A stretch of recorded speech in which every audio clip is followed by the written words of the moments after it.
आत्म संरक्षण की कामना करनी चाहिए, क्योंकि मानव तो परम सत्य के विषय में जिज्ञासा करने के निमित्त बना है। मनुष्य की वृत्तियां का इस to read purport. Hindi Yeah, Hindi में. We'll just start later. We can continue. तात्पर्य। जय शिला प्रभुपाद। पूर्ण रूप से मोहग्रस्त भौतिक समस्या सभ्यता गलत तरीके से इंद्रिय तृप्ति की इच्छा पूर्ति की दिशा में अग्रसर है। ऐसी सभ्यता में जीवन के सभी क्षेत्रों में इंद्रिय तृप्ति की तरम लक्ष्य होता है, चाहे राजनीति हो या कि समाज सेवा, परोपकार, परहितवाद या धर्म, यहाँ तक कि मोक्ष में भी वही इंद्रिय तृप्ति के रंग की प्रधानता बढ़ती ही जा रही है। राजनीतिक क्षेत्र में लोगों के नेता अपनी अपनी इंद्रिय तृप्ति के लिए परस्पर झगड़ते हैं। मतदाता भी नेताओं को तभी मानते हैं जब वे उनकी इंद्रिय तृप्ति कराने का वचन देते हैं। जब मतदाता अपनी इंद्रिय तृप्ति में असंतुष्ट हो जाते हैं, तब वे नेता को पदच्युत करा देते हैं। नेताओं द्वारा मतदाताओं की इंद्रियों की तृप्ति न करके उन्हें सदैव निराश करना पड़ता है। अन्य क्षेत्रों में भी यह लागू होता है। कोई भी जीवन की समस्याओं के प्रति गंभीर नहीं है, यहाँ तक कि परम सत्य से तदाकार होने के इच्छुक पथगामी मुमुक्ष भी इंद्रिय तृप्ति के लिए आध्यात्मिक हत्या करने तक को उद्गंठ रहते हैं। किंतु भागवत का कथन है कि मनुष्य को इंद्रिय तृप्ति के लिए नहीं जीना चाहिए। इंद्रियों की तृप्ति वहीं तक की जाए जहाँ तक आत्म संरक्षण हेतु आवश्यकता हो, इंद्रिय तृप्ति के लिए नहीं, क्योंकि शरीर इंद्रियों से बना है और ये इंद्रियां कुछ न कुछ त्रुटि चाहती है। अतः ऐसी इंद्रियों की त्रुटि के लिए कुछ विधि विधान बनाए गए हैं, किंतु इंद्रियां अनियंत्रित भोग के लिए नहीं है। उदाहरणार्थ विवाह यानी स्त्री तथा पुरुष की युति सनातोपति के लिए आवश्यक है, किंतु यह इंद्रिय भोग के लिए नहीं होता। स्वेच्छा निरोध के अभाव में परिवार नियोजन के लिए प्रचार करना पड़ता है, किंतु मूर्ख लोग यह नहीं जानते हैं कि परम सत्य की खोज में लगते ही स्वतः परिवार नियोजन हो जाते हैं। परम सत्य की खोज करने वाले भी कभी भी अनावश्यक इंद्रिय तृप्ति के प्रति आकृष्ट नहीं होते, क्योंकि परम सत्य की खोज के कार्य में वे पूरी तरह व्यस्त रहते हैं। अतएव जीवन के प्रत्येक क्षेत्र में परम सत्य की खोज को ही चरण लक्ष्य बनाना चाहिए। इससे मनुष्य सुखी होगा, क्योंकि वह तरह तरह की इंद्रिय तृप्ति में कम लिप्त होगा और वह परम सत्य क्या है इसकी व्याख्या आगे की गई है। हरे कृष्ण।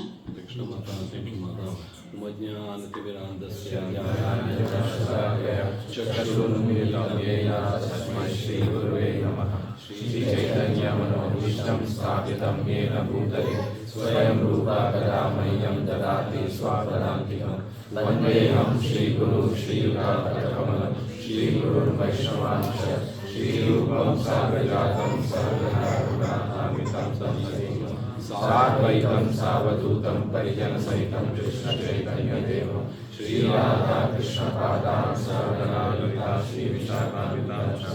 हे कृष्ण करुणा सिंधु दीनबन्धु जगत्पते गोपेश गोपिकान्त राधा कान्त नमोस्तुते। तप्तकाञ्चन गौराङ्गी राधे वृन्दावनेश्वरी कृष्णानुसुते देवे प्रणमामि हरे। नमो विष्णुपादाय कृष्णपृष्ठाय भूतले श्रीमते भक्तिवेदांत स्वामिनिति नामिने नमस्ते सारस्वते देवे गौरवाणी प्रचारिणे निर्विशेष शून्यवादी पाश्चात्य देशतारिणे वाञ्छा कल्पतरुभ्यश्च कृपा सिन्धुभ्य एव च पतितानां पावनेभ्यो वैष्णवेभ्यो नमो नमः। जय श्री कृष्ण चैतन्य प्रभु नित्यानंद श्री अद्वैत गदाधर शिवासादि गौर भक्तवृंद। हरे कृष्णा कृष्णा कृष्णा हरे हरे हरे राम राम राम हरे हरे। कृष्णा। फिर से एक बार सबको स्वागत है वीकली जो प्रोग्राम है सत्संग में और भागवत क्लास में। तो आज का जो श्लोक है 10वां दूसरा अध्याय का 10वां श्लोक है। तो शुरू करने से पहले थोड़ा सा हम रिकैप करते हैं पिछले कई हफ्ते में हमने क्या क्या सुना और क्या क्या देखा। तो ये चैप्टर का नाम है, मैं कोशिश करूँगा हिंदी में अच्छी तरह से बोलने के लिए, इतना हिंदी अच्छा नहीं है मेरा, बट हिंदी और इंग्लिश में बताने की कोशिश करूँगा। तो चैप्टर का जो शीर्षक है वो डिविनिटी और डिवाइन सर्विसेज। तो इसी से पता चलता है कि यहाँ पे जो भागवत का जो दूसरा चैप्टर शुरू हो रहा है वो जो प्रश्न पूछा गया है उसके सही उत्तर और भगवान और भगवान के जो पार्षद हैं उनके बारे में सविस्तार से बताया गया है। तो जो पहला श्लोक है उसमें सूत गोस्वामी जो रोमहर्षण के बेटे हैं तो वो बोलते हैं कि जो प्रश्न पूछा गया है ब्राह्मणों ने वो बहुत अच्छा प्रश्न है। और दूसरा श्लोक में ये बताया गया है कि सूत गोस्वामी जो है सूत गोस्वामी जो है वो सुखदेव गोस्वामी को अपना हम्बल ओबेसेंसेस करते हैं, क्योंकि सूत गोस्वामी के जो मुखारविंद से जो भागवतम निकला वो सूत गोस्वामी ने सुना। और वो सुखदेव गोस्वामी के बारे में थोड़ा बोलते हैं कि वो उनका जन्म कैसा हुआ और उनका क्या बोलते हैं भक्ति कैसा है और वो कैसे पृथक है दुनिया से, कैसे पृथक है। और उनके फादर जो है वो श्री व्यासदेव है। फिर उसका अगले वाला श्लोक में सुखदेव गोस्वामी का जो फैमिली है उसके बारे में और उनके पास कितना वैदिक नॉलेज है उसके बारे में बोलते हैं।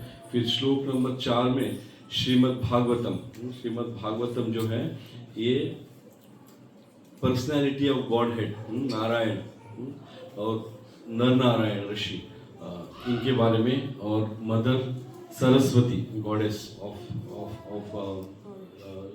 स्टडी और श्री व्यासदेव ऑथर। तो इन सब को नमन करते हुए आगे बढ़ते हैं। इस श्लोक का 5 में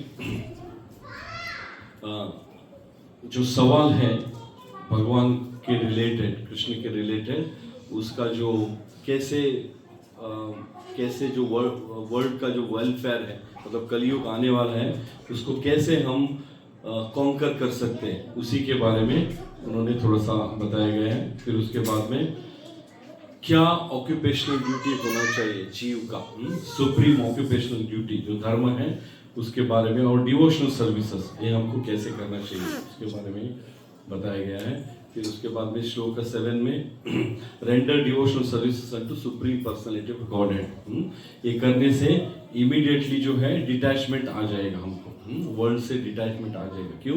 क्योंकि भगवान आकर्षित है, भगवान जो है परम सत्य है। उसके बाद में श्लोक 8 में the occupational activities of man performing according to its own position, जो हर जीव है उसका अलग अलग डिजायर लेके आते हैं तो उसके हिसाब से। फिर श्लोक का नंबर 9 में हमारे हिज ग्रेस कृपाणु गौरचंद्र प्रभु जी ने बहुत अच्छी तरह से, बहुत सुंदर तरीके से हमको समझाया कि कैसे पवर्ग अपवर्ग होना चाहिए। और उस श्लोक का भी बहुत अच्छा श्लोक है। तो उन्होंने बहुत अच्छी तरह से हमको कैसे हमको इंद्रिय तृप्ति से दूर रहना चाहिए और इंद्रिय तृप्ति के बीच में हमको भगवान को कैसे लेके आना चाहिए उसके बारे में बहुत सुंदर तरीके से बताया। और आज का जो श्लोक है वो श्लोक नंबर 10 है। तो श्लोक नंबर 10 में क्या बताया गया है ट्रांसलेशन में life's desire should never be directed towards the sense gratification. पिछले वाला श्लोक में सेंस ग्रेटिफिकेशन से दूर रहना चाहिए ऐसा बताया गया है। अभी यहाँ पे प्रभुपाद जी बहुत डिटेल में परपोर्ट में बोलते हैं कि सेंस ग्रेटिफिकेशन किस किस तरीके से होता है। पॉलिटिशियन उसको किस तरीके से अपने फायदे के लिए करते हैं। तो मेन जो पहला जो कामस्य नेन्द्रिया प्रीति, कामस्य मतलब क्या है, डिजायर। तो ऐसा बताया गया है शास्त्र में कि डिजायर जो है उसको सप्रेस नहीं किया जाता है, उसको दबाया नहीं जा सकता। कितना भी दबाओ वो ऊपर आएगा। क्यों ऊपर आएगा? क्योंकि हम कृष्ण के साथ कृष्ण के लोक में बहुत अच्छी तरह से थे।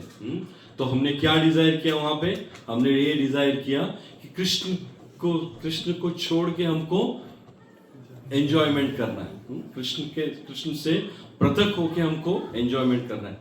वो सोच के हम रेबलियस जब भी हुए तो भगवान ने ये जो भौतिक जगत एक चौथा गुना है, मतलब पूरा सृष्टि का 1/4 है ये भौतिक जगत, इसका निर्माण किया भगवान ने। किसके लिए निर्माण किया? अपना एंजॉयमेंट के लिए निर्माण किया। बट हम क्या सोचते हैं? हमारा एंजॉयमेंट है, तो हम पृथक होके ये भौतिक जगत में आए। क्यों? जिसका जो डिजायर था, किसी को उड़ने का था, किसी को पानी में तैरने का था, किसी को अलग अलग टाइप के डिजायर। तो ये सब डिजायर लेके हम आए। तो डिजायर जो है उसको हम दबा नहीं सकते, उसको हम सप्रेस नहीं कर सकते। तो क्या कर सकते हैं हम लोग डिजायर का जो ये है, तो ये बताया गया है कि डिजायर में जो है वर्ल्डली डिजायर, तो उसको सही दिशा देना चाहिए। किसके लिए दिशा देना चाहिए? प्रभुपाद जी ट्रांसलेशन, मतलब सुखदेव गोस्वामी का जो श्लोक है उसमें ट्रांसलेशन में बोलते हैं कि one should desire only healthy life. जो स्वस्थ शरीर के लिए हमको डिजायर करना चाहिए। क्यों स्वस्थ शरीर के लिए डिजायर करना चाहिए? अगर शरीर स्वस्थ रहेगा तो हम भगवान का ध्यान, भगवान की भक्ति अच्छी तरह से कर पाते हैं। जैसा कि आज मैं अच्छी तरह से बता नहीं पा रहा हूँ। क्यों? क्योंकि किसी माता ने सुबह बोला मेरे को, प्रभु जी हमको भूल के आपने आइसक्रीम खाया।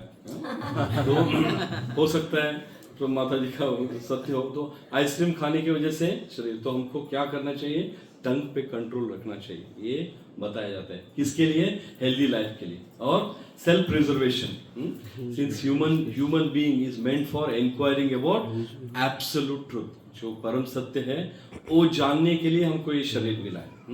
तो यहाँ पे भगवद गीता में भगवान बोलते हैं ध्यायांस्तु विषयान पुंसा संगस्तेषु उपजायते संगात संज्ञायते कामात् क्रोधात् विजायते।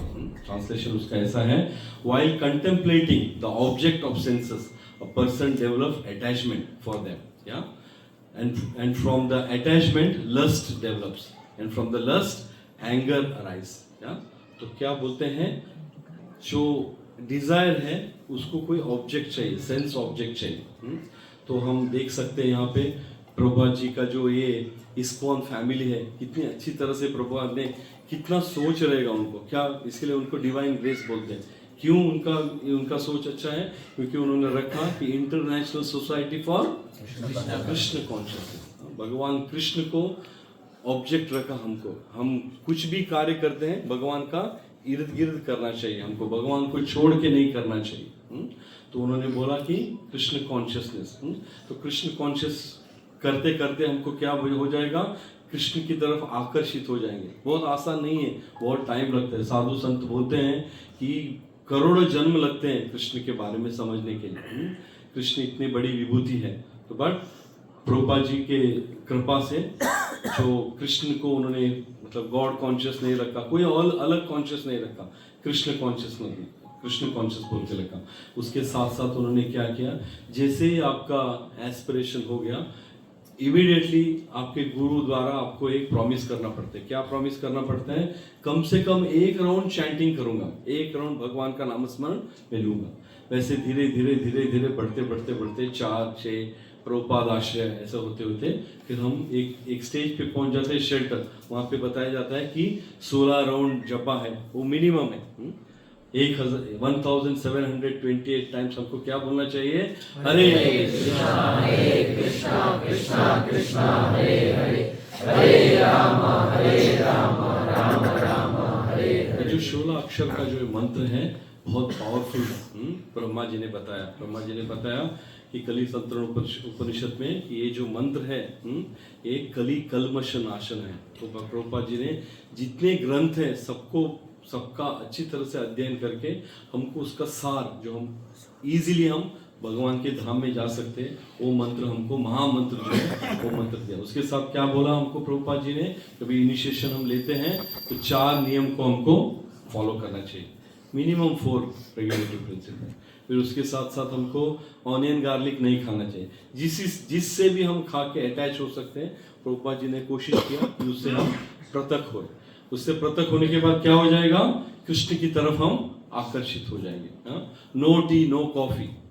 सोचिए एक समय था सुबह होता था कि बिना चाय का मेरा जीवन नहीं जाता था, चाय चाहिए ही चाहिए। अभी बहुत सारे साल हो गए कभी लगता नहीं कि चाय पीना चाहिए। तो ये सब प्रभुपाद जी का और हमारे गुरु महाराज का असीम अनुकंपा है। तो हम कोशिश करते हैं कि हम कृष्ण की तरफ ज़्यादा आकर्षित हो। तो दूसरा क्या किया प्रभुपाद जी ने, जो ब्रिटिश थे या वेस्टर्नर थे वो हमारे देश में आए और आके उन्होंने क्या किया, हमारी जो संस्कृति थी, हमारी जो शिक्षा थी उसको पहले ध्वंस किया उन्होंने। गुरुकुल जो सिस्टम था उसको पहले ध्वंस किया और वो लेके आए अपना पाश्चात्य शिक्षा। सब लोग एक दूसरे के पीछे भाग रहे, कहाँ भाग रहे हैं किसी को मालूम नहीं है। तो वो पहले ध्वंस किया। तो प्रभुपाद जी ने क्या किया, उसका एग्जैक्टली उल्टा किया। प्रभुपाद जी यहाँ पे अपने गुरु के आदेश के अनुसार कहाँ गए, अमेरिका गए और अमेरिका में उन्होंने अपना जो पहले भक्त बनाए हैं वो अमेरिकन्स या वेस्टर्नर्स उनको बनाए। उसमें से एक मेरे गुरु महाराज है, इस holiness जयपताका Swami Maharaj, American national थे। वो छोड़ के इंडिया आके उन्होंने वो समय में अपना जो पासपोर्ट है, अपना जो सिटीजनशिप है वो सरेंडर करके इंडियन सिटीजनशिप लिया और हम उनको फॉलो करते हैं। तो प्रभुपाद जी का सोच देखिए कितना अच्छा है, क्योंकि तभी सब लोग वेस्टर्न को फॉलो करते थे। अगर वेस्टर्न डिवोटी बोलेंगे तो जल्दी से लोग जो है जो अपने ग्रुप जो है वो बढ़ेंगे और भगवान का जो मैसेज है वो तुरंत सबके मन में जाएगा। एक वेस्टर्नर कर सकते हैं तो हम तो कर ही सकते हैं, क्योंकि हमको बताने की जरूरत नहीं भगवान कृष्ण कौन है। हम बचपन से सुनते आ रहे हैं, बट उस तरफ आकर्षित नहीं हुए। तो प्रभुपाद जी ने डिसाइपल बनाया वेस्टर्नर को। फिर उसके बाद में हम सब इस्कॉन का जो ये बड़ा सा फैमिली है उसमें आए। तो इस श्लोक में दूसरा जो विषय बताया गया है, क्या बताया गया है, इसमें दूसरा विषय बताया गया है कि जीवस्य तत्व जिज्ञासा। तो तत्व जिज्ञासा ये जो चीज है हमने बहुत बार सुना है। प्रभुपाद जी जो है अपना श्रीमद् भागवतम का 4था स्कंद 25वां श्लोक और 25वां चैप्टर और 26वां श्लोक में बोलते हैं, ये मैं पढ़ के सुनाता हूं आपको। Prabhupada explain that the first saying aphorism in the Vedic sutra is अथातो ब्रह्म जिज्ञासा। हमने सुना है ब्रह्म जिज्ञासा, ब्रह्म के बारे में जिज्ञासा। और क्या बोलते हैं, in the human form of life one should put many questions to himself and his intelligence.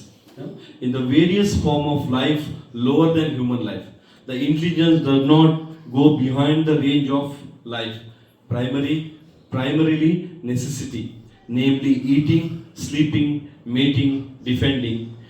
Dog, cats and tigers are always busy trying to find something to eat or a place to sleep or trying to defend or have a sexual intercourse successfully.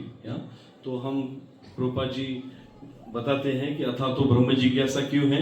वो अथा तो ब्रह्म जिज्ञासा खाली एक शरीर में हम वो इंक्वायर कर सकते हैं, नहीं तो हम में और जो कैट, टाइगर, डॉग बताया या हॉक बताया उसके बीच में कोई अंतर नहीं। वो भी वही करते हैं और हमको भी वही करना है। तो उससे एक्स्ट्रा हमको क्या करना चाहिए, हमको पूछना चाहिए। क्या पूछना चाहिए कि one should ask intelligent enough to ask what he is, why he has come into the world, what is his duties, who is the supreme controller, what is the difference between the dull matter and living entity। तो हमको क्या सवाल करना चाहिए, मैं कौन हूँ, हाँ, मैं यहाँ क्यों आया हूँ? क्योंकि हम देखते हैं हमारे सामने बहुत सारे जो हमारे जो पिता थे, बुजुर्ग थे, वो चले जाते हैं। जब भी वो चले जाते हैं बोलते हैं हम पास रहे, हाँ, और हमारे सामने देखते हैं हमारे बच्चे जो है हमारे सामने पैदा हो गए। तो कोई जाता है और कोई आता है, कि हम तो किसी को आना है, किसी को जाना है। तो जो आया है क्यों आया है, ये सवाल हमको करना चाहिए। फिर देखना चाहिए कि ये धरती है, धरती के ऊपर कितनी तरीके से हम कष्ट देते हैं धरती माँ को। तो धरती कभी चिल्लाती नहीं है कि आप कष्ट मत दो, बट अपना जो कार्य है दिन रात जो है तो धरती घूमती है, जो मटेरियल साइंस के हिसाब से परफेक्टली कर दी। इसका मतलब जो है जो डल मैटर है और जो लिविंग मैटर है, दोनों के लिए भगवान का जो इंटरप्शन, जो भगवान का जो करुणा है वो चाहिए ही चाहिए। बिना भगवान के करुणे का कुछ नहीं होगा। ये सब चीज चल रहा है। जैसा ब्रह्मा जी ने पहले जीव को बनाया जीव, तो जीव मुंह नहीं कर रहा था, तो उनको पता नहीं चला कि क्यों नहीं। सब जो जितने मैटर है सब ने जो सेकेंडरी क्रिएटर के होने के हिसाब से सब डाल दिया मैंने, फिर भी जीव नहीं हुआ। फिर से उन्होंने तपस्या की, तो फिर उनको पता भगवान ने क्या किया, विष्णु ने अपने आप को एक्सटेंड करके परमात्मा का रूप धारण किया। और वो परमात्मा हर जगह में है, हाँ, मनुष्य के शरीर में है, जो डल मैटर है उसके बीच में, दो इलेक्ट्रॉनिक है उसके बीच में है, तो दो एटम के बीच में, सब जगह भगवान जो है वो अवेलेबल है। तो ये हम समझ सकते हैं। तो जो श्लोक स्टार्ट होता है, कामस्य नेन्द्रिया प्रीति लाभो जीवेत यावतः। तो हमको क्या इंक्वायर करना चाहिए, हमको हमारा जो बॉडी कंफर्ट है उसके बारे में नहीं सोचना चाहिए। बॉडी का जो प्लेजर है उसके बारे में नहीं सोचना चाहिए। मटेरियल एंजॉयमेंट बहुत है, दुबई उसके लिए बहुत फेमस है। लोग क्यों आते हैं दुबई में? मटेरियल एंजॉयमेंट करने के लिए आते हैं। तो उसके बारे में हमको नहीं सोचना चाहिए, क्योंकि हम प्रभुपाद के शेल्टर के नीचे है, गुरु महाराज के शेल्टर के नीचे है, रामकृष्ण प्रभु जी के शेल्टर के नीचे है। तो आज हमने 2 दिन पहले न्यू ईयर सेलिब्रेट किया। कैसे सेलिब्रेट किया हमने? कि भगवान का नाम स्मरण करते करते हमने सेलिब्रेट किया। नहीं तो करने के लिए दुबई में बहुत सारा चीज़ है। और उसके साथ साथ हमको ये सोचना चाहिए कि कैसे मैं सर्वाइव हो रहा हूँ। हम देख सकते हैं एक पहाड़ है, पहाड़ पे एक पेड़ है, पहाड़ पे आप पानी डालो तो क्या हो जाता है? पानी नीचे की तरफ आता है। तो हमारे पास 2 महीना ही बारिश रहता है, उसके बाद तो बारिश नहीं रहता है। बट जो पहाड़ पे जो पेड़ है वो हरा भरा रहता है। कौन देता है उसको फूड? कौन देता है उसको पानी? फूड तो छोड़िए, पानी कौन देता है उसको? तो हमको ये सोचना चाहिए कि जितने भी जीव को भगवान ने सृष्टि किया है, सबका जो पालन कौन करते हैं? भगवान करते हैं। तो हमारा गोल क्या होना चाहिए? लाइफ का गोल क्या होना चाहिए? और हमको ये सोचना चाहिए कि हमारा जो लाइफ का गोल के साथ हमको हमारा जो मेन जो क्या बोलते हैं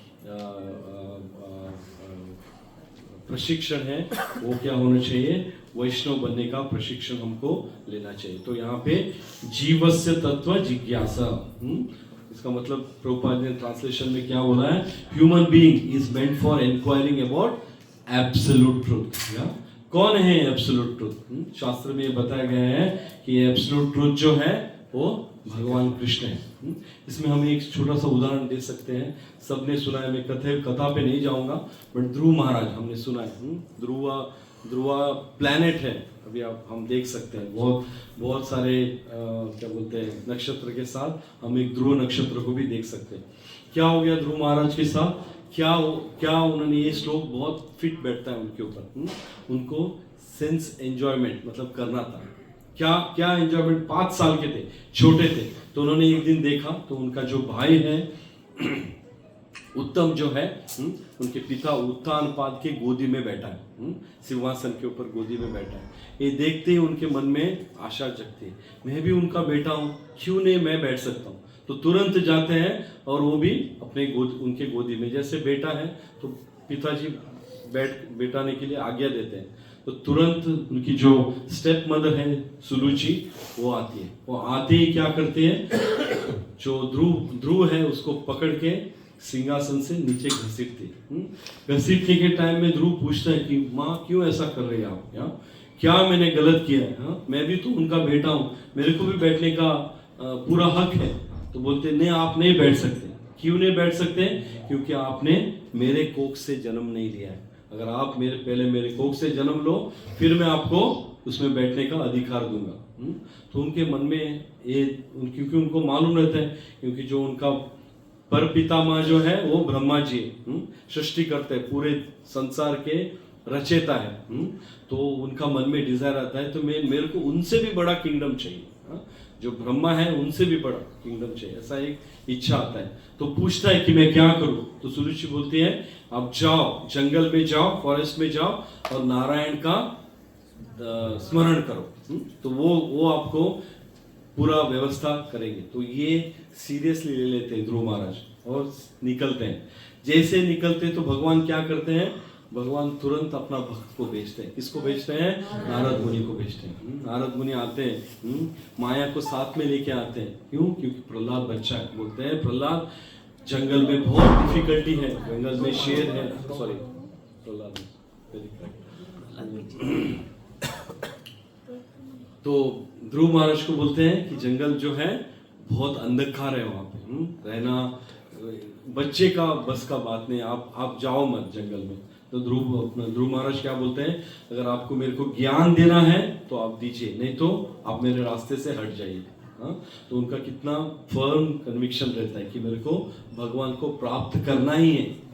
मेरे को ब्रह्मा से भी बड़ा किंगडम बनाना है, डिजायर है, मटेरियल डिजायर है। बट फिर जो है नारद मुनि क्या बोलते हैं? ठीक है, तो मैं आपको ज्ञान देता हूं। तो वो क्या देते हैं? ओम नमो भगवते वासुदेवाय।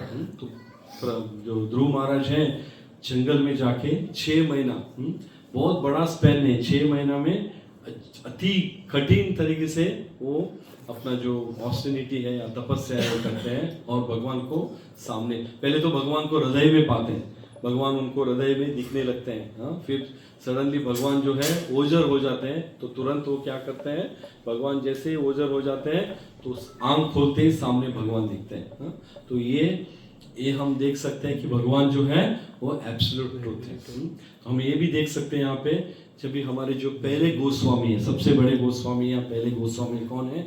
सनातन गोस्वामी। सनातन गोस्वामी जब भी अपना कार्य छोड़ के आते हैं और वो Chaitanya Mahaprabhu none other than Krishna उनको मिलते हैं, तो क्या इंक्वायर करते हैं? हु एम आई? ये चैतन्य चरितामृत में लिखा है। What is my real identification? Why I have been afflicted in these 3 tapas? कौन बता सकते हैं भौतिक जगत के ताप क्या है?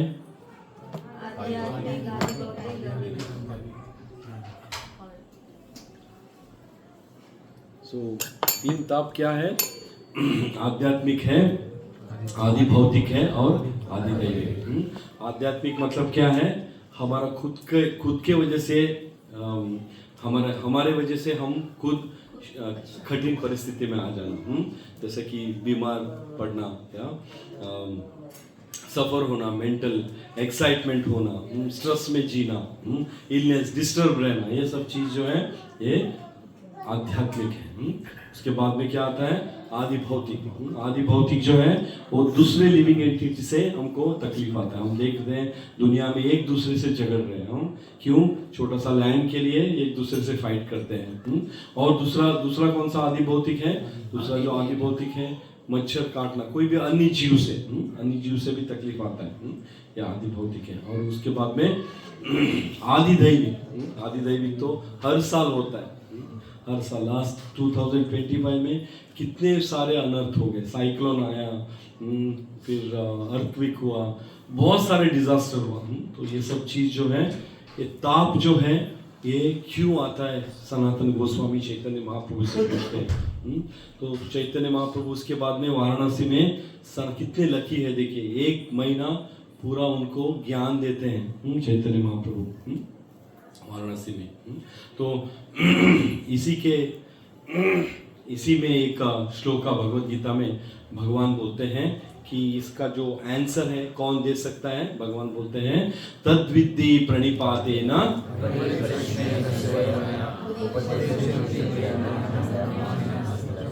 कौन है वो तत्वदर्शी जिसको ये समझ में आया है? वो है हम। और गुरु के अलावा और कौन है? हमने 2 दिन पहले बहुत अच्छी तरह से इस ग्रेस रघुनंदन प्रभु जी, इस ग्रेस आनंद रूपा प्रभु जी ने अरेंज किया। तो हमने 4 महाजन का हमने बारे में सुना। 4 डिफरेंट प्रीचर्स हमने सुना कि महाजन कौन होते हैं। तो एक गुरु है और दूसरा महाजन है, इसके लिए उनको महाजन बोलते हैं। ये महाजन जो है ये भगवान के बारे में अच्छी तरह से जानते हैं। तो चैतन्य महाप्रभु बोलते हैं आद्य जन तत्व व्रजे व्रजेंद्र कुमारा, the absolute truth is Vrajendra Nandan. कौन है वो? श्री कृष्ण भगवान है, the son of Nand Maharaj in Brajbhumi. Chaitanya Charitamrita Madhya Lila में 20.152 में एब्सोल्यूट ट्रुथ के बारे में चैतन्य महाप्रभु अच्छी तरह से बताते हैं। तो ये उसमें उल्लेख है। और उसके बाद में चैतन्य महाप्रभु ये भी बोलते हैं कि महाजनस्य येन गतानु सपन्तः। तो महाजन जो है, हमने 12 महाजन का बारे में, 4 महाजन के बारे में सुना और 12 महाजन को माता जी लोगों ने बहुत मेहनत करके उनको ड्रेसअप करके उनके मुखारविंद से एक एक सेंटेंस बताया कि उनका क्या की फीचर है, कैसे वो महाजन बने। उसमें ब्रह्मा जी है, नारद मुनि है, लॉर्ड शिवा है, 4 कुमारा है, कपिल है, स्वयंभु मनु, प्रहलाद, जनक, भीष्म पितामह, बलि महाराज, सुखदेव गोस्वामी और यमराज। ये जो 12 महाजन है, ये महाजन क्या है, इनको एग्जैक्टली मालूम है कि कृष्ण कौन है। करेक्ट। ये जो अरेंजमेंट है, क्षमा करना प्रभु, माता जी ने तैयार किया, बट हमारा जो कृपालु गौरचंद्र प्रभु जी जो है इसका अरेंजमेंट किया, बहुत मेहनत किया और शॉर्ट टाइम में हमको महाजन के बारे में बताया, अवगत किया।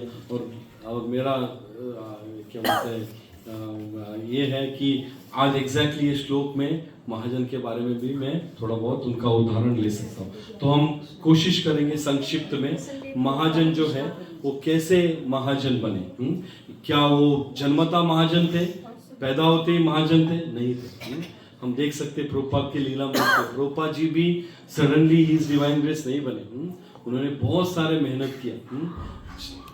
मतलब चैतन्य लीला, अब उनका प्रभुपाद के लीलामृत में हम पढ़ के समझ सकते हैं कि कितना उन्होंने कठिन तपस्या की। तो वैसे ही जो महाजन हैं उनका संक्षिप्त में हम जानते हैं कि पहला हम लेते हैं बलि महाराज। बलि महाराज को क्या चाहिए था? प्योर सेंस ग्रेटिफिकेशन चाहिए था। उनको क्या चाहिए था? इंद्र की पदवी चाहिए थी उनके, क्योंकि इंद्र ने उनके साथ चीटिंग किया। जब भी अमृत बांट रहा था तो उन्होंने बोला कि नहीं, इंद्र को ही मैं छीन लूंगा, इंद्र का पदवी जो है मैं वो छीन लूंगा। तो कहाँ पे गए? अपने गुरु के पास गए। दैत्य गुरु कौन थे? शुक्राचार्य थे। उन्होंने क्या बताया उनको? 100 अश्वमेध यज्ञ करो आप, तो ऑटोमेटिकली आपको वो जो इंद्र पदवी आपके हाथ में आ जाओगे। तो 99 उन्होंने की, लास्ट एक करने वाले थे। तभी सभी जो देवता गण हैं वो जाके भगवान विष्णु से प्रे करते हैं, बोलते हैं कि भगवान अभी ये करते ही ये हो जाएगा। इंद्र को अपना पोस्ट का क्या बोलते हैं वरी है, बट जो इंद्र का पोस्ट है ये कोई अपने आप नहीं प्राप्त कर सकता है। कैसे प्राप्त कर सकता है? अपने ऑस्टिलिटी से प्राप्त कर सकता है। उसके लिए 100 अश्वमेध यज्ञ करना बहुत जरूरी है। तो अब ये 100 कर देंगे तो ऑटोमेटिकली उसको इंद्र बनाना पड़ेगा। तो भगवान बोलते हैं मैं आता हूँ। भगवान कैसे आते हैं? वामन के रूप में आते हैं। वामन मुनि के रूप में आके भगवान क्या करते हैं? बोलते हैं कि मेरे को भिक्षा दो। जब भी भगवान भिक्षा मांगते हैं तो शुक्राचार्य क्या बोलते हैं? मत दो इनको, ये स्वयं विष्णु हैं, ये आए हैं आपका पूरा छीनने के लिए आए हैं। जो भी सुख सहूलत है वो अपना सुख सहूलत के बारे में सोच रहे हैं। बलि महाराज बोलते हैं अगर विष्णु मेरे द्वार पे है तो मैं दूंगा ही आपको, तो मैं आपको त्यागता हूँ। अभी से मैं आपको गुरु को त्यागता हूँ। तो गुरु को हम त्याग सकते हैं। अगर गुरु हमको कृष्ण से अलग लेके जाता है तो हम वो गुरु को 100% त्याग सकते हैं। तो फिर कौन गुरु बन जाते हैं? वामन देव उनके गुरु बन जाते हैं। तो और उनको अच्छी तरह से एक लोक देते हैं, सुतल लोक में उनको रखते हैं और उनका संरक्षण भी करते हैं। और आगे आने वाला मनवंत्र में इंद्र कौन है? बलि महाराज। देख सकते हैं कि इसके लिए दान में सबसे ऊपर का नाम किसका आता है? बलि महाराज। क्यों? क्योंकि उन्होंने अपने आप को दे दिया। तो इसके लिए बलि महाराज का नाम आता है। तो दूसरा जो है प्रहलाद महाराज। प्रहलाद महाराज जो है कश्यप मुनि का जो भूल है उससे उनका डिवोशनल जन्म हुआ, बट जन्म कहाँ पे हुआ? दैत्य फैमिली में हुआ। तो बट भगवान ने उनको वहां पे नहीं छोड़ा। जैसे ही वो वूम में थे तो भगवान ने फिर से भेजा, किसको भेजा? नारद मुनि को भेजा। और नारद मुनि से जब भी 9 महीने वो वूम में थे, जितने भी शास्त्र है, श्रीमद् भगवत गीता, भागवतम, सबका उन्होंने पठन कर लिया, वूम में ही कर लिया। तो कैसे पैदा हुए? हो भक्त रूप में पैदा हुए। और उनको मालूम था किसको सरेंडर करना है? भगवान विष्णु को 100% सरेंडर करना है। सर्वधर्मान परित्यज्य माम एकम शरणं। तो उन्होंने वही किया। बट उससे उनको वो महाजन बने नहीं बने। क्यों? क्योंकि उनके जो मेन दुश्मन कौन थे? उनके स्वयं पिता ने उनको बहुत तरीके से प्रताड़ा, बहुत तरीके से उनके, पर भगवान ने हर बार उनका प्रोटेक्शन किया। क्यों? उनका फर्म जो था फेथ था, इसके लिए वो क्या बने? महाजन बने। उसके बाद में नारद मुनि अपना जो दूसरा लाइफ में क्या बने?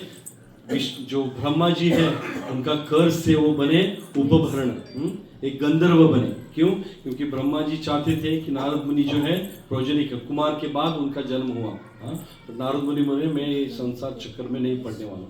तो ब्रह्मा जी को गुस्सा आ जाते, तो वो शाप देते कि आप नीचे के लोक में जाओ।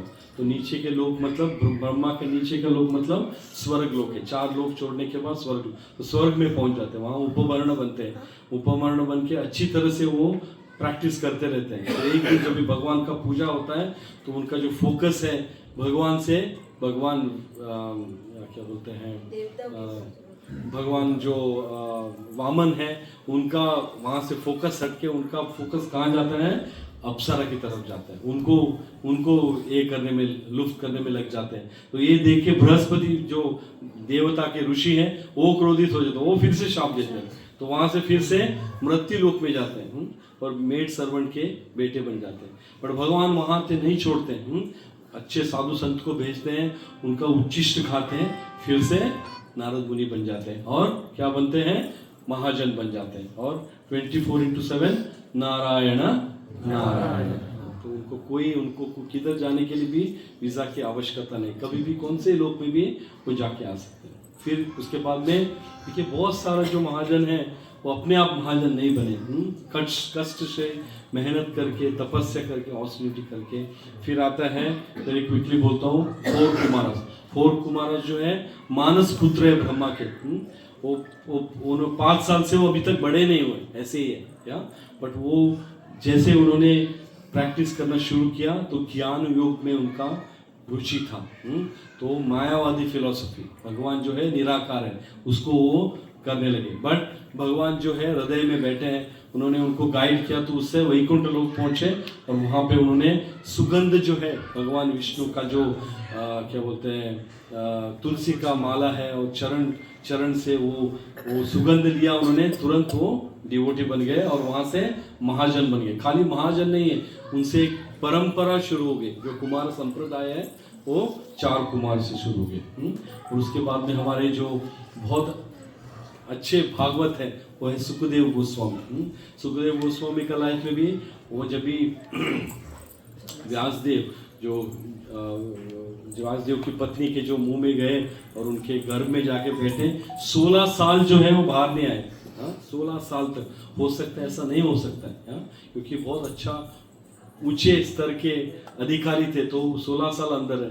तो व्यासदेव ने उनको रिक्वेस्ट किया प्लीज आ जाओ बाहर। बोलते नहीं आऊंगा मैं, आप मेरे को 100% अश्योरिटी दिला दो कि माया मेरे को जकड़ेगी नहीं, तभी मैं आऊँगा। तो उनको मेडिटेशन करके विष्णु को बुलाना पड़ा और विष्णु ने प्रॉमिस किया, कृष्ण ने प्रॉमिस किया कि माया आपको नहीं जकड़ेगी। उसके लिए क्या हो गया, उनके मुखारविंद से हमने पहली बार जो मटेरियल दुनिया है या भौतिक जगत है वहाँ पे हमने क्या सुना, श्रीमद् भागवतम उनके मुखारविंद से सुना। तो ये बन गए महाजन।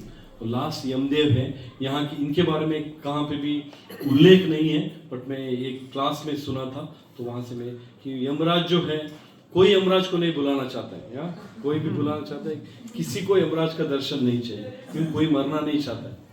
पर यमराज जो है वो शुद्ध भक्त है, भगवान के शुद्ध भक्त है और भगवान को अच्छी तरह से जानते हैं। भगवान ने जो भी फिलॉसफी, जो भी रूल्स एंड रेगुलेशन लिख के दिया है, उसके अनुसार वो न्याय करते हैं जीव के साथ। कौन ऊपर जाएगा, कौन नीचे जाएगा, सब न्याय करते हैं। तो उनके मन में भी एक बार जिज्ञासा आ गया, डिजायर आ गया कि क्यों ना मैं कृष्ण प्रचार करूं, क्यों ना मैं करूं। बट कोई उनको सुनना ही नहीं चाहता है, तो क्या करेंगे। तो फिर उन्होंने, जैसे उनके मन में इच्छा है, तो भगवान ने एक लीला रची। क्या किया भगवान ने, एक मुनि थे, उनका नाम था मंदव्य ऋषि। बहुत अच्छे ऋषि थे, अपने आश्रम में बैठ के तप कर रहे थे। तो जब भी तप कर रहे थे, तो एक दिन जो किंगडम के जो थीफ थे, चोर थे, तो उन्होंने कहाँ से द्रव्य सामग्री चुराया और वो भाग रहे थे। भागते भागते उन्होंने देखा कि जो आश्रम है बहुत सुरक्षित जगह है, तो उन्होंने वहाँ पे उसको छुपाया और फिर आगे गए। आगे जाते ही जो किंगडम का जो द्वारपाल है या जो सैनिक है, उन्होंने उनको पकड़ लिया। तो उनको पता चला कि उन्होंने जो द्रव्य सामग्री जो चुराया है वो मानदेय ऋषि के आश्रम में रखा है। तो तुरंत वो वहाँ जाते हैं और मुनि को पूछते हैं आपके आश्रम में। तो मुनि को तो इसके बारे में ज्ञात ही नहीं रहता है, तो तुरंत वो जो है वो खोजने लगते हैं और खोजने के बाद उनको मिल जाता है और फिर मुनि को भी लेके जाते हैं किंग के सामने। तो किंग को लगता है कि ये भी उनका साथी है, इसके लिए उन्होंने मना किया। तो उन्होंने ये जो द्रव्य कैसे इकट्ठा किया था, किसी को मार के इकट्ठा किया था, तो उनको सजा भी वैसे ही दिया गया। तो जैसे ही उनका छाती में जो पियर किया गया, तो सबके साथ मानदेय ऋषि जो है वो भी यमराज के दरबार में गए। तो तुरंत जाते, क्योंकि वो ऋषि थे, उन्होंने पूछा मेरा क्या गुनाह है, मेरे को ऐसा क्यों सजा मिली। तो उन्होंने, यमराज जी ने बोला आप छोटे बच्चे थे, 2 साल या 3 साल या 4 साल के थे, तभी आपने एक बार कुश ग्रास, जो हम कुश जो क्या बोलते हैं, ग्रास बोलते हैं, तो वो बहुत शार्प रहता है, उससे आपने कोई इंसेक्ट को काटा, तो वो काटने की वजह से ये आपका जो क्या बोलते हैं पाप जो है वो रजिस्टर हुआ, इसके लिए आपको ये सजा मिला। तो वो बहुत क्रोधित हो जाते हैं। ये गलत है, शास्त्र में ऐसा लिखा गया है, कहाँ उल्लेख किया है मेरे को आइडिया नहीं, बट मैंने कुछ मतलब आचार्य से और सीनियर डिसाइपल से सुना है कि बच्चे जब भी पैदा होते हैं, भले वो गर्ल हो या बॉय हो, जब तक वो बड़े नहीं हो जाते, मतलब टीन एज तक नहीं हो जाते हैं या उनको दीक्षा नहीं मिलती है, तब तक वो जो भी कार्य करते हैं उसके भागीदार कौन है, माता पिता। तो हमको कोशिश करना चाहिए, हमारे बच्चे, हमको कोशिश करना चाहिए, हम किसी को फोर्स नहीं कर सकते, बट कोशिश करना चाहिए। और वो जो भी पाप कार्य करते हैं वो किसके अकाउंट में जाता है, माँ बाप के अकाउंट में जाता है। तो ये जो है तत्व यमराज को देते हैं और बोलते हैं आप ये पोस्ट में रहने के लायक नहीं हो, तो आप तुरंत आपको कर्ज करते हैं, आप जाओ मृत्यु लोक में पैदा हो।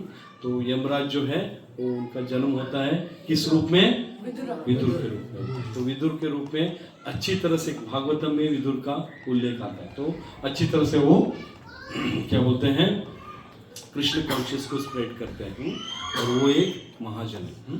तो हम यहाँ देख सकते हैं कि महाजन जो है बहुत सारे अभी जो मैंने दिया, तो इनिशियली उनका जो फोकस था सेंस एंजॉयमेंट की तरफ था, बट भगवान की मर्जी और गुरु के गाइडेंस से वो क्या हो गए, उन्होंने बहुत अच्छी तरह से भगवान को जाना, ऐसे वैसे नहीं जाना, 100% जाना, और वो बन गए महाजन।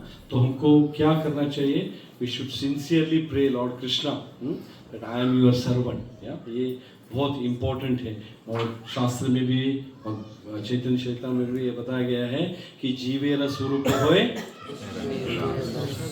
कौन है, कृष्ण के नित्य दास है। यहाँ पे भी दास होना चाहिए और आध्यात्मिक जगत में भी हम वो दासत्व को उनको एक्सेप्ट करना चाहिए। ये बहुत बहुत इम्पोर्टेंट है। और उनको क्या बोलना चाहिए कि मैं आपको सरेंडर होता हूँ। कृष्ण तो अभी है नहीं, तो हम सरेंडर हो नहीं सकते, तो हमको कौन चाहिए, गुरु चाहिए। तो गुरु को हमको अच्छी तरह से हमको उनका सेवा करना चाहिए। और कृष्ण भगवद गीता में बोलते हैं ये यथा माम प्रपद्यन्ते ताम सतैव भजाम्यहम्। कृष्ण एक रूल बना के रखा है, आप जो करोगे उसके हिसाब से मैं रिएक्ट करूँगा, बट साधु संत ये बोलते हैं कि हम एक पग कृष्ण की तरफ डालें तो कृष्ण हमारी तरफ 10 स्टेप आगे आते हैं, 10 गुना कृष्ण हमारे पास आते हैं। इसमें कोई दो राय नहीं। क्यों हम कृष्ण के संतान हैं। कृष्ण हमेशा हमारे बारे में सोचते हैं कि देखते हैं कि ये जो जीव है, बद्ध जीव है, कभी मेरी तरफ देखेगा और कभी मैं उसको पूरा अपने आप में एब्जॉर्ब करके लूँ या अपने आप में लूँ, या ये वेरी वेरी इंपॉर्टेंट है। तो श्रीमद् भागवतम में ये भी बताया गया है, ये जो भवसागर है, इस डिवाइन ग्रेस श्री प्रभुपाद ने बहुत सारे जगह पे बताया गया है कि जो भवसागर है बहुत कष्टदायी है। ये इतना आसान नहीं है। हम इसको कैसे भी नहीं तोड़ सकते। हम कैसे तोड़ सकते उसको? हरे कृष्णा कृष्णा कृष्णा हरे हरे, हरे राम राम राम हरे। भगवान ने लिख के स्टैंप मार के दिया है कि अंत्यकाले च माम एव अंत्य काल में हमको क्या करना है? बहुत सिंपल है। भगवान का नाम स्मरण बोलना इजी है यहाँ बैठ के, बट उसको पालना इतना आसान नहीं है। हम सुबह उठ के चैंट करते हैं, जैसे ही चैंट करने बैठते हैं बहुत सारे ख्याल, मैं मेरे बारे में बोल रहा हूँ, आप लोग सब उच्च कोटि के भक्त हैं, बट ये आ जाता है ना। चैंटिंग करने में भी हमारा जो मन है वो हमारे पास नहीं रहता है, इधर उधर भागता है ना, इधर उधर जाता है। तो हमारा जो गौड़ी परंपरा से जो है, जो सेंस ग्रेटिफिकेशन में डूबे थे और वो वहाँ से शिफ्ट हो गए, उसका कौन उदाहरण है? जगाई मदाई। जगाई मदाई बर्थ से भगवान ने उनको ब्राह्मण जन्म दिया, बट वो कार्य से अधम थे। बहुत उन्होंने जो नहीं करना चाहिए तो वो सब करते थे, बट भगवान जो आदि गुरु है, आदि गुरु कौन है? नित्यानंद महाप्रभु, नन अदर देन बलराम। तो उनका कृपा उनको हुई, उनको उन्होंने मारा भी। चैतन्य महाप्रभु भी क्रोधित हो गए, बट गुरु के वजह से उनका जो उद्धार हो गया। आज हम मायापुर में जाते हैं, अभी भी हम देख सकते हैं जगाई मदाई घाट है। दूसरे कौन है? दूसरे जो भागवतम से आता है वो जड़ भरत जी है। जड़ भरत जी जो है भरत चक्रवर्ती थे। अच्छी तरह से उन्होंने राज्य का पालन किया, और वो जैसा शास्त्र में लिखा गया है कि हमको एक समय के बाद वानप्रस्थी होना है। वानप्रस्थ में भी गए, अच्छी तरह से भक्ति कर रहे थे, तो फिर भी एक छोटे क्या बोलते हिरण की वजह से पुनः उनको नीचे उतरना पड़ा। फिर जब भी उनको फिर से मनुष्य रूप मिला तो वो भगवान ने इतना करुणा किया उन पे कि जो पिछले 2 जन्म का है उनको पूरा मेमोरी था। तो किसी से उन्होंने बात नहीं किया, उन्होंने एक बार मुंह खोला, वो राजा रघुगण के सामने मुंह खोला। तो हम देख सकते हैं राजा रघुगण को क्या बोलते हैं। राजा रघुगण मेडिटेट करने के लिए जाते रहते हैं, और जड़ भरत जो है उनका पालकी जो है उठा के ऐसे ऐसे ऐसे ऐसे चलते रहते हैं। तो गुस्सा करने के बाद राजा रघुगण बोलते हैं आप कौन हो? तो फिर वो राजा रघुगण को देख के बोलते हैं कि जो ये संसार जो है ये फॉरेस्ट की तरफ है। कौन सा वाला फॉरेस्ट? खाली जंगल नहीं है, ये दावाग्नि मतलब जलने वाला फॉरेस्ट है। सब जगह आग लगा हुआ है। तो हमको यहाँ से बाहर निकलना है। बाहर निकलने के लिए क्या करना है? हमको भगवान के सामने रुदन करना है। इस डिवाइन ग्रेस श्री प्रभुपाद पाश्चात्य देश जाने से पहले उन्होंने 5-1 साल जो है राधा दामोदर, आज भी हम वृंदावन जाते हैं तो हम वहाँ पे दर्शन लेते हैं, उनका रूम है सबको प्रिजर्व करके। तो उन्होंने रोज रुदन करते थे प्रभुपाद जी कि मैं कैसे मेरा गुरु का वाणी जो है उसको सार्थक करूँ। और फिर वो भगवान के ऊपर भरोसा मतलब फेथ करके चले गए, और आज देख सकते 40 रुपये लेके गए, और आज 4000 करोड़ का जो है पूरा फैमिली, इतना बड़ा फैमिली है, और लाखों भक्त हैं। तो हम सोच सकते हैं कि भगवान के ऊपर श्रद्धा रखने से भगवान को देने के लिए, हमको लेने के लिए हाथ कम पड़ेंगे। भगवान को हजारों हाथ है देने के लिए। तो ये हमको समझना चाहिए। तो समय हो गया है, मैं रघुवंश प्रभु से आगे चाहता हूँ कि एक 5 मिनट एक जो दास है वो मेरे अभी ध्यान में आए। तो ये दास जो है इनका नाम था श्रीनिवास नायक। मतलब जगाई मदाई बाकी सबके बारे में हमने बहुत बार सुना है, बट ये जो है शायद किसी को मोटिव कर पाए। तो ये जो इनका नाम था श्रीनिवास नायक। नायक मतलब जो साउथ इंडिया में है, जो ऑफ कोर्स संस्कृत में भी नायक मतलब जो है मुखिया है। तो ये नायक या तो मुखिया है या तो बहुत पैसे वाला आदमी है, वो नायक बनता है। तो ये नायक थे और इनका जो जन्म है साउथ इंडिया में हुआ और ये जो है मध्वाचार्य के परंपरा में आए बाद में। तो ये जो नायक थे वो समय में इनके पास इतना धन था तो उनको एक टाइटल दिया गया था, क्या बोल के, नवकोटि नारायण। आप समझ सकते हैं, एक कोटि मतलब कितना करोड़ है। तभी आने का जमान था, तभी आने को भी बहुत सारा वैल्यू था, तो उनके पास करोड़ों संपत्ति था। इसके लिए उनको नवकोटि नारायणा बताया जाता था। इतने, बट वो क्या बोलते हैं, प्रोफेशन से वैश्य थे, मतलब बिजनेस माइंडेड थे और उनके पास बहुत सारा बिजनेस था। और एक उनका बिजनेस था जो भी जिसको भी धन चाहिए तो उनसे कुछ गिरवी रखे वो पैसा देते थे। ये उनका मेन बिजनेस था। तो उनके पास हीरे मोती जवाहर बहुत सारे थे। तो उसके साथ साथ वो बहुत जिपुण थे, कुछ भी कार्य करते थे बहुत सोच समझ के करते थे। हंसने के लिए मैं एक बोलना चाहता हूँ, तो हंसने के लिए बोलते हैं कि बहुत जो आदमी ऐसा कार्य करता है उसको बोलते हैं कंजूस, या बहुत कंजूस है। और कंजूस से भी एक ऊपर है, किसी को मालूम है कौन है वो? उसको बोलते हैं मक्खी चूस। मक्खी चूस मतलब क्या है? अगर मक्खी दूध में या किसी में गिरी तो मक्खी को उठा के उसको चूस के वो फेंके, वो मक्खी को लगा। तो ऐसा स्टेज था तो श्रीनिवास नायक का था, ऐसा स्टेज था। इतने जिपुण थे वो। तो एक दिन ऐसा हुआ कि एक भगवान के भक्त थे, क्योंकि भगवान को पूजा आराधना करते थे और पिछले जन्म का भी बहुत सारा सुकृति उनके पास इकट्ठा था। तो भगवान ने उनको नहीं छोड़ा। भगवान एक दिन स्वयं उनके जो क्या बोलते हैं शॉप है वहाँ पे आते हैं भगवान और बोलते हैं। और कैसे आते हैं? दरिद्र के रूप में आते हैं। तो सब जो कपड़े हैं वो फट गए और बोलते हैं, आप अच्छे बड़े वैश्य हो, मैंने आपका नाम सुना, मैं दूसरा गांव से आया हूँ, मेरा बेटे का मुंडन करना है तो मेरे को थोड़ा सा धन चाहिए, दे दो और मैं आपको सूद समेत लौटा दूंगा। तो वो कभी किसी को कुछ नहीं देते थे। तो ऐसे करके रोज टालते थे कि आज नहीं है, आज ऐसा है, आज वैसा है, आज मुंशी जी नहीं आए हैं, ऐसा करके रोज उनका। एक दिन तो आके वो बैठ गया, आप नहीं देंगे तो मैं यहाँ पे मेरा जान दे दूंगा। तो ऐसा बोलने के बाद मेरे जो ये है मैं जीव है वो मैं यहाँ त्याग दूंगा। ऐसे बोलते ही वो बोलते हैं कि अपना इसको बाहर निकाल के फेंको, ये जो कार्य है हम मेरे दरवाजे पे नहीं चाहिए, तो बाहर फेंकते हैं। तो तुरंत क्या करते हैं भगवान, वहाँ से उठ के उनकी धर्म पत्नी रहती हैं, उनके नाम जो है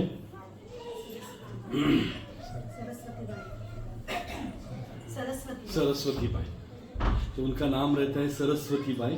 तो वो सरस्वती बाई जो है वो डिवोटेड रहती है, जैसे वो भी बड़े घराने की रहती है और बहुत सारे आभरण और आभूषण डाल के वो आती है। तो जैसे जिस दिन पहले आते हैं तो घूंघट उठाने की जगह पे जो श्रीनिवास जो नायक क्या करते हैं, उनका पूरा आभूषण उतारते हैं और बोलते हैं कि ये बहुत डेंजर है, हमें उनको अच्छी तरह से मैं उनको मेरा जो सेफ है वहाँ पे रखता हूँ।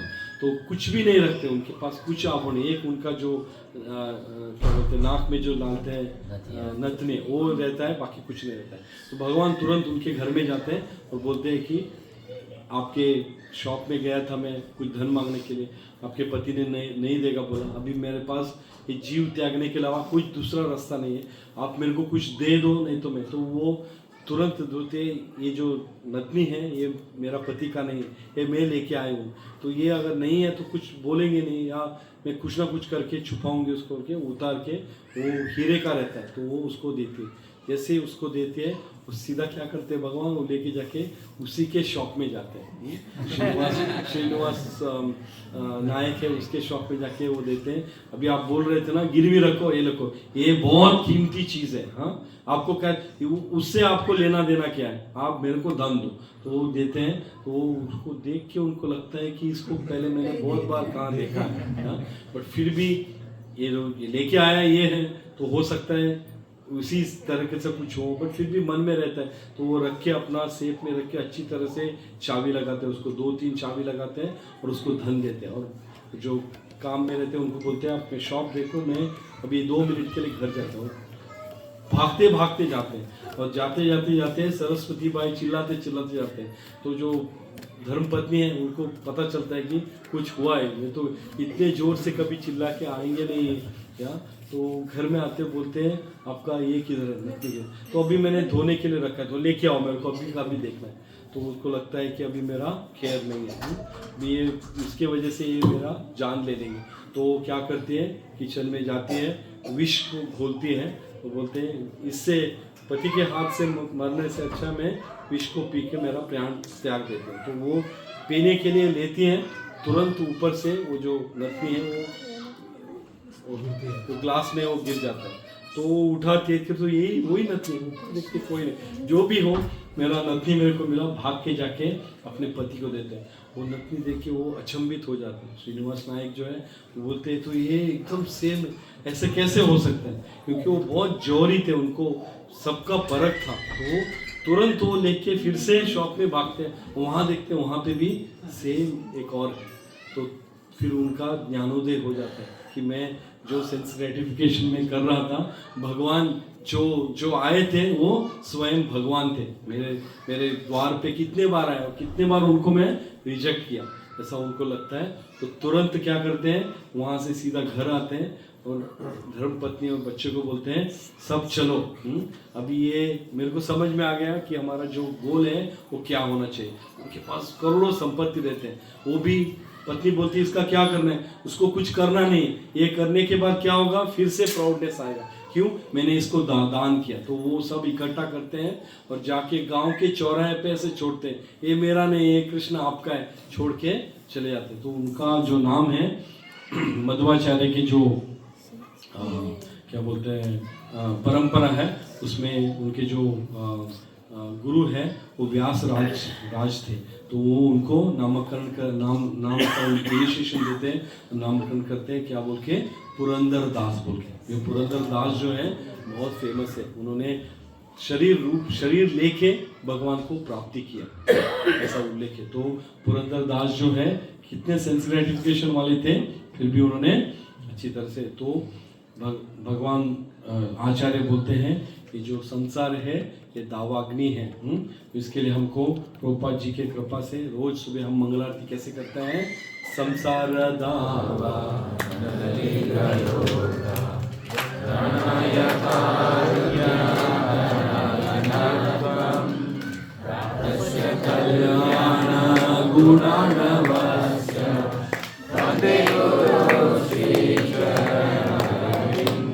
ट्रांसलेशन पढ़ के हम आज का कथा समाप्त करेंगे। The spiritual master is receiving benediction from the ocean of mercy, just as a cloud of pours water on the forest fire to the extinguish it. So the spiritual master delivers the material afflicted world by extinguishing the blazing fire of material existence. I offer my humble obeisances unto the lotus feet of such spiritual master, who is the ocean of auspicious quality. तो हम अपना दोनों हाथ जोड़ के His divine grace शील प्रभुपाद की जय, His Holiness जय पताका स्वामी गुरु महाराज की जय, और प्रभुपाद की जितने भी आचार्यगण हैं सभी आचार्यगण की जय। बोल के मेरा वाणी को मैं विराम देता हूँ।